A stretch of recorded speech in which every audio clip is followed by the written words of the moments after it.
Well, that was a unique night as well, and one that I hope I never experience again. First of all, thankful that DeMar is doing well and thriving and playing football again, but more importantly, healthy and with us, because that was certainly a scary event, and one that as a coach you never think you'd experience when you sign up for a job. What I really tried to execute that night was following through on what I pretty much start every season with our team, and in our first team meeting is communicating to the players that their health and safety is number one, above, believe it or not, winning games. And so when DeMar went down that night, you could tell pretty early that something wasn't like a normal injury. Something was different.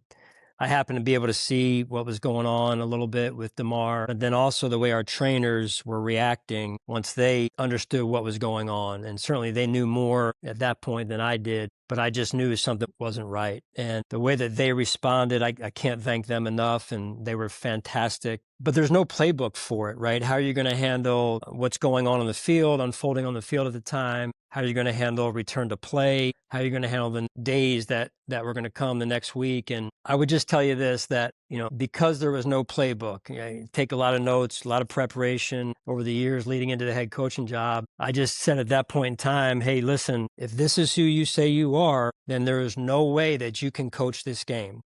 So whether that game was going to go on or not, Sean McDermott was not going to coach that game the rest of the night because of who I said that I was and what I was about. That's the follow through to me on leadership, right? Yeah. And then it just so happened that both teams decided, the NFL decided not to play.